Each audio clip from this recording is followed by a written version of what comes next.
Бәріне сәлем керек арнасының көрермендері. Бүгін сіздерге жалқаулықты жеңудің 5 әдісін ұсынамыз.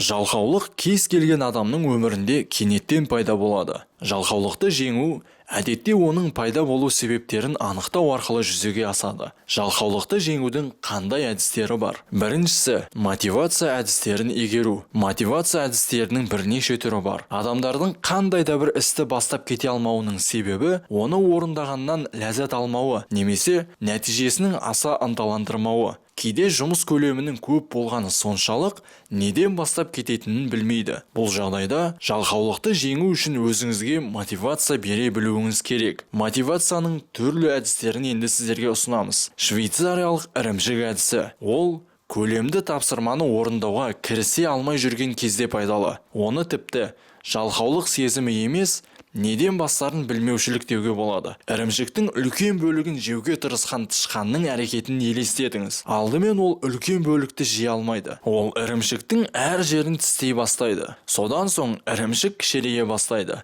Нәтижесінде тышқан оның қалғанын бір-ақ жұта салады. Үлкен тапсырманы да кішкентай тапсырмаларға бөліп алу керек. Содан соң рет-ретімен оларды орындауға кірісіңіз. Яғни тапсырма деп отырғанымыз бұл сіздің алға қойған, алда сізді күтіп тұрған жұмыстарыңыз. Сол кезде тапсырманың жалпы көлемі қолайлы мөлшерге дейін қысқарады. Әр адам арасында өзін еркелетіп тұрады. Оны нақты бір істі орындаған үшін сыйлық ретінде қолдануға болады. Мысалы, сіз оператор болып жұмыс жасайтын болсаңыз, таңертеңнен бастап 10 клиентке телефон шалып шықсам, ұялы телефонымнан тағы да 15 минуттай ойын ойнаймын немесе Инстаграмға кіріп аламын деп өз-өзіңізге солай алдап қойсаңыз болады. Яғни қысқаша айтқан кезде сіз кішігірім бір жұмысыңызды жасау арқылы өзіңізді алдап, сол жұмысты жасағаныңыздың өзіңізге сыйақы ретінде 15 минут, 10 минут Инстаграмға бір кіріп шықсаңыз да болады. Бұл өзіңіздегі жалқаулықты жеңуге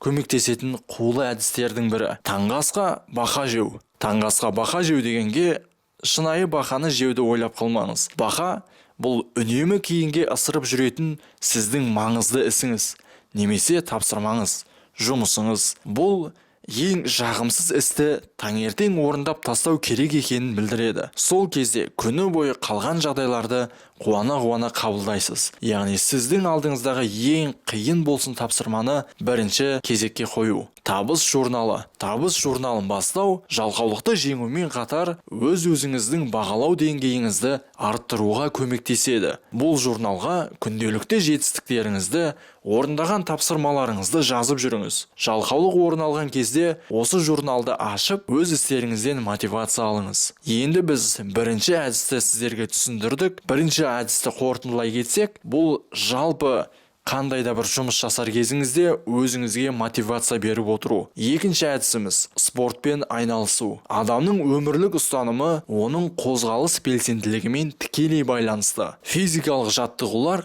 қанда ынталандырушы заттардың өңделуіне ықпал етеді. Сондықтан спорт залдан шыққаннан кейін немесе таңертең жүгіріп келгеннен кейін барлық ойларыңыз айқындала түсіп, ойыңыздағы бір нәрсені істеуге ынтаңыз болады. Оның үстіне спортпен айналысу адамды белгілі бір тәртіпке үйретеді. Үшінші әдіс дұрыс демалу. Адам қалпына келіп үлгермесе, бірдеңе істеуге деген құлшынысы азаяды. Егер демалыс пен белсенділікті дұрыс кезектестіріп үйренсеңіз, жұмысқа қажетті энергияны сақтап тұра аласыз. Төртінші әдіс әдетке айналдыру. Бізді бала кезімізден тіс жуыну, таңғы ас ішу немесе таңертең жаттығу жасауға үйретеді. Яғни, бұл міндеттер біздің күнделікті әдетімізге айналып кеткен. Мысалы, өзіңізді дамытуды, қандай да бір миыңызды дамытсаңыз да, спорттық, физикалық қабілетіңізді дамытсаңыз да, кітап оқу, спорт залға бару, осы екеуінің біреуін жасасаңыз, яғни өз-өзіңізді дамытуды әдетке айналдыратын болсаңыз,